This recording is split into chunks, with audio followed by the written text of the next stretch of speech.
नमस्कार. आपण पाहत आहात बीजडंका.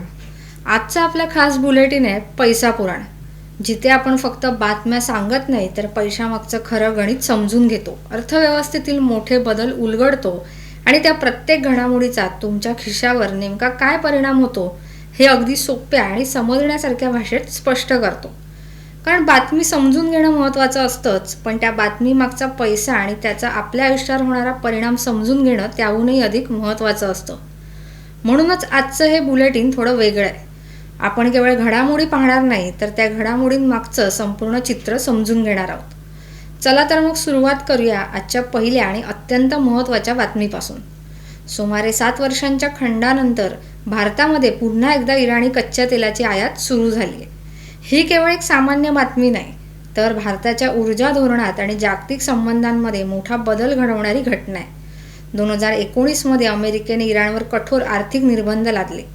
त्याचा थेट परिणाम भारतावर झाला, कारण त्याआधी भारत हा इराणचा मोठा ग्राहक होता.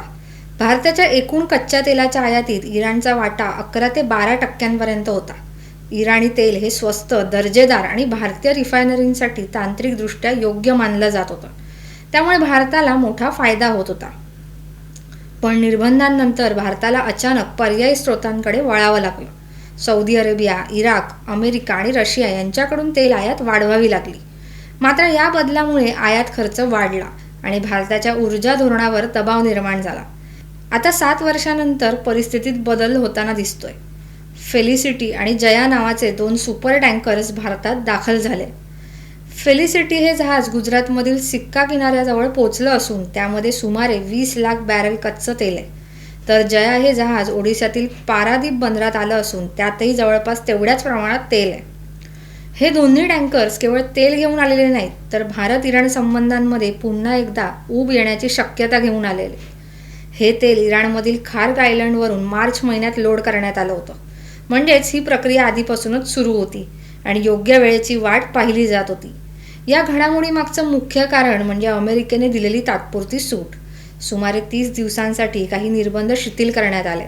विशेषतः आधीच समुद्रात असलेल्या तेलाच्या व्यवहारांसाठी ही मुभा देण्यात आली आहे. यामागचा उद्देश म्हणजे जागतिक पुरवठ्यातील तुटवडा टाळणं आणि तेलाच्या किमती नियंत्रणात ठेवणं. भारतासाठी ही खूप महत्त्वाची संधी आहे, कारण भारत हा जगातील 3ऱ्या क्रमांकाचा तेल आयातदार आहे आणि त्याची ऊर्जा गरज दिवसेंदिवस वाढते.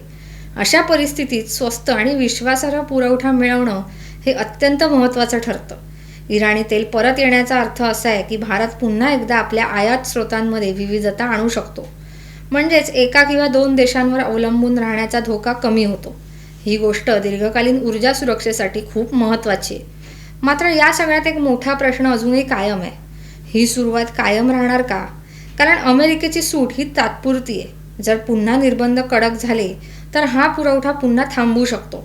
त्यामुळे भारतासाठी ही संधी आहे, पण त्याबरोबरच एक मोठं धोरणात्मक आव्हानही आहे. आता या पार्श्वभूमीवर आपण वळतो दुसऱ्या आणि अधिक गंभीर विषयाकडे, अमेरिका आणि इराण यांच्यातील वाढता संघर्ष. सध्या जगातील सर्वात मोठी चिंता म्हणजे पश्चिम आशियातील तणाव. अमेरिका आणि इराण यांच्यातील संबंध आधीपासूनच ताणलेले होते, पण आता परिस्थिती युद्धजन्य बनली आहे. शांतता चर्चेचे अनेक प्रयत्न झाले, पण ते अपयशी ठरले. युद्धबंदीची घोषणा झाली, पण ती फार काळ टिकली नाही. या अपयशानंतर परिस्थिती आणखी गंभीर झाली. अमेरिकेने हॉर्मुझ सामुद्रधुनीवर नौदल नाकेबंदी जाहीर केली. ही सामुद्रधुनी जागतिक ऊर्जा पुरवठ्यासाठी अत्यंत महत्त्वाची. जगातील सुमारे 20% कच्चं तेल याच मार्गाने वाहतूक केलं जातं. म्हणजे जर हा मार्ग अडला तर संपूर्ण जगात तेलाचा तुटवडा निर्माण होऊ शकतो. आणि नेमकं हेच घडण्याची भीती निर्माण झाली आहे. नाकेबंदीच्या निर्णयानंतर बाजारात भीतीचं वातावरण निर्माण झालं. गुंतवणूकदारांनी अंदाज लावायला सुरुवात केली की पुरवठा कमी होऊ शकतो, आणि जेव्हा पुरवठा कमी होतो तेव्हा किमती वाढतात. हे अगदी साधं अर्थशास्त्र आहे.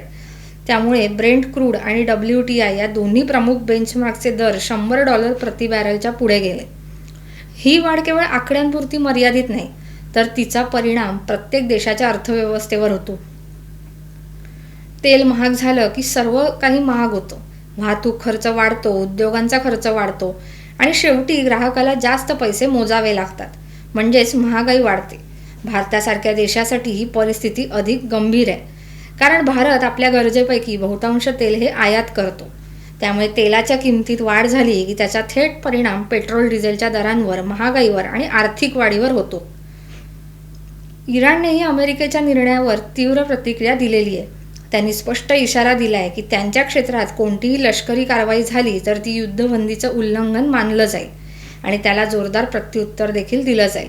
यामुळे परिस्थिती आणखी चिघळण्याची शक्यता आहे आणि जर हा संघर्ष वाढला तर त्याचा परिणाम केवळ तेलावरच नाही तर जागतिक अर्थव्यवस्थेवरही होऊ शकतो. आता या दोन्ही बातम्यांचा एकत्रित विचार केला तर एक गोष्ट स्पष्ट होते. जगातील भूराजकारण आणि तुमच्या खिशातील पैसा याचा थेट संबंध आहे. तेलाचा पुरवठा, युद्ध, निर्बंध, डॉलरची ताकद हे सगळं दूरवरचं वाटत असलं तरी त्याचा परिणाम शेवटी तुमच्या रोजच्या खर्चावर होतो. आणि म्हणूनच पैसा पुराणमध्ये आपण केवळ बातम्या सांगत नाही तर त्या बातम्यांमागचं खरं गणित समजून घेतो. दरम्यान या सर्व घडामोडींमुळे गुंतवणूकदारांमध्ये अनिश्चितता वाढली आहे आणि याच अनिश्चिततेचा परिणाम आपण पाहतो पुढच्या घटनेत, म्हणजेच सोनं आणि चांदीच्या किमतीतील घसरण. सामान्यतः संकटाच्या काळात सोनं ही सुरक्षित गुंतवणूक मानली जाते, पण सध्याच्या परिस्थितीत उलट चित्र दिसतंय. 13 एप्रिल 2026 रोजी सोनं आणि चांदीच्या किमतीत मोठी घसरण झाली. यामागचं मुख्य कारण म्हणजे मजबूत होत चाललेला डॉलर. जेव्हा जागतिक पातळीवर तणाव वाढतो तेव्हा गुंतवणूकदार सुरक्षिततेसाठी डॉलरकडे वळतात. त्यामुळे डॉलर मजबूत होतो आणि सोनं चांदीसारख्या धातूंवर दबाव येतो. MCXवर सोनं जवळपास 1% घसरलं तर चांदीत 2% घसरण झाली. काही ठिकाणी चांदीच्या किमतीत सुमारे 5,300 रुपये प्रति किलोपर्यंत घट झाली. याशिवाय तेलाच्या वाढत्या किमतीमुळे महागाई वाढण्याची भीती निर्माण झाली. अशावेळी केंद्रीय बँका व्याजदर वाढवू शकतात आणि जेव्हा व्याजदर वाढतात तेव्हा गुंतवणूकदारांना निश्चित परतावा देणाऱ्या साधनांकडे अधिक आकर्षण वाटतं. त्यामुळे सोन्यासारख्या नॉन इंटरेस्ट देणाऱ्या गुंतवणुकीची मागणी कमी होते. आता या सगळ्या घटनांचा परिणाम कुठे दिसतो तर तो दिसतो थेट शेअर बाजारात.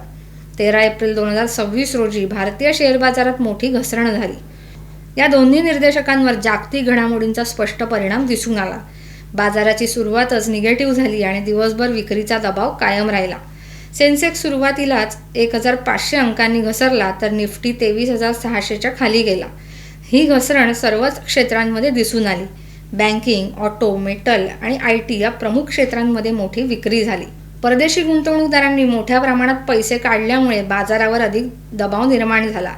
त्याचबरोबर रुपयामध्येही कमजोरी दिसून आली, ज्यामुळे आयात खर्च वाढण्याची शक्यता निर्माण झाली. याचा एकूण परिणाम असा झाला की गुंतवणूकदारांमध्ये भीतीचं वातावरण निर्माण झालं. अनेकांनी नफा वसूल करण्याचा निर्णय घेतला तर काहींनी नवीन गुंतवणूक टाळली. मात्र अशा परिस्थितीत तज्ज्ञांचा सल्ला महत्त्वाचा ठरतो. तज्ज्ञांच्या मते बाजारातील घसरण ही कायमस्वरूपी नसते. अशावेळी घाईघाईने निर्णय घेण्यापेक्षा शांत राहणं आणि दीर्घकालीन दृष्टिकोन ठेवणं अधिक फायदेशीर ठरतं. एकंदरीत पाहता इराणी तेलाचे पुनरागमन, अमेरिका-इराण संघर्ष, तेलाच्या किमतीतील वाढ, सोनं चांदीतील घसरण आणि शेअर बाजारातील पडझड या सर्व घटना एकमेकांशी घट्ट जोडलेल्या आहेत आणि या सगळ्याचा अंतिम परिणाम होतो तो तुमच्या आणि आपल्या सर्वांच्या खिशावर. म्हणूनच बातम्या फक्त पाहू नका तर त्यामागचं गणित समजून घ्या. आजचा बिझनेस अपडेट तुम्हाला कसा वाटला हे आम्हाला कमेंटमध्ये नक्की सांगा. व्हिडिओ लाईक करा, मित्रांसोबत शेअर करा आणि बीजडंका चॅनलला सबस्क्राईब करायला विसरू नका. अशाच सखोल आणि महत्त्वाच्या अपडेट्ससह आम्ही पुन्हा भेटू. तोपर्यंत नमस्कार आणि धन्यवाद.